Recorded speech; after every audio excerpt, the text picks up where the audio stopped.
আসসালামু আলাইকুম। হাবিজাবি চ্যানেলের পক্ষ থেকে আপনাদের সকলকে জানাই আন্তরিক শুভেচ্ছা।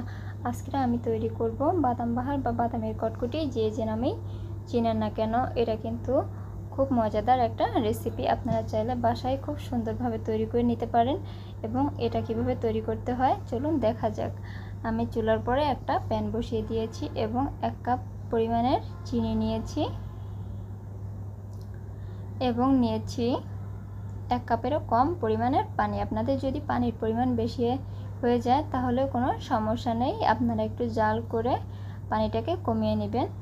আমি কিন্তু এখন সামান্য পরিমাণের লবণ দিয়ে দিচ্ছি এবং আপনি যদি মিষ্টি জাতীয় খাবারে লবণ দেন তাহলে মিষ্টির পরিমাণের ব্যালেন্সটা ঠিক থাকবে। দেখুন আমার চিনি এবং পানির কিন্তু খুব সুন্দরভাবে বলক চলে এসেছে।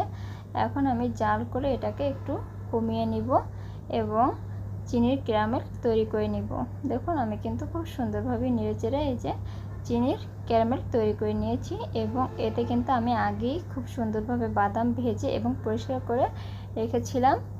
এখন আমি ওই বাদামগুলোকে দিয়ে দেব চিনির ক্যারামেলকে ভিতরে। আর আপনারা কিন্তু বেশিক্ষণ ক্যারামেল করবেন না, তাহলে ক্যারামেলটা তিতা হয়ে যেতে পারে, পরে কিন্তু বাদাম ভাতটা খেতে আর ভালো লাগবে না। এখন আমি বাদাম দেওয়ার পরে খুব সুন্দরভাবে আস্তে আস্তে নেড়েচেড়ে মিশিয়ে নিচ্ছি ক্যারামেলের সাথে বাদামগুলোকে। আর হ্যাঁ, আপনাদের যদি আমাদের এই ভিডিওগুলো ভালো লাগে অবশ্যই লাইক, শেয়ার, কমেন্ট করবেন এবং আমাদের নিত্য নতুন ভিডিও পেতে আমাদের চ্যানেলটিকে সাবস্ক্রাইব করবেন, আমাদের পাশে থাকবেন সব সময়। দেখুন আমার কিন্তু চিনির সঙ্গে বাদামগুলো কিন্তু খুব সুন্দরভাবে মেশানো হয়ে গিয়েছে। এখন আমি একটা প্লেটে ঢেলে নিব, বা আপনারা চাইলে যে কোনো কিছুর পরই এটা কিন্তু ঢেলে নিতে পারেন।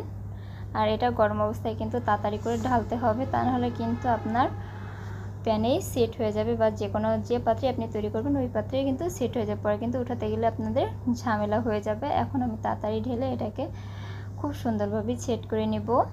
আর আপনারা কিন্তু সেট করার পরে চাইলে এখনই ছুরি দিয়ে একটু কেটে কেটে নিতে পারেন। আমি এখন না কেটেই খুব সুন্দরভাবে এইভাবে সেট করে দিচ্ছি। আর 20 মিনিট পরে আমি ফিরে আসবো, এটাকে একটা জায়গায় খুব সুন্দরভাবে রেখে দিব যাতে নাড়াচাড়া না লাগে বা নষ্ট না হয়ে যায়। দেখুন আমাদের কিন্তু বাদাম ভাতটা কিন্তু তৈরি হয়ে গিয়েছে।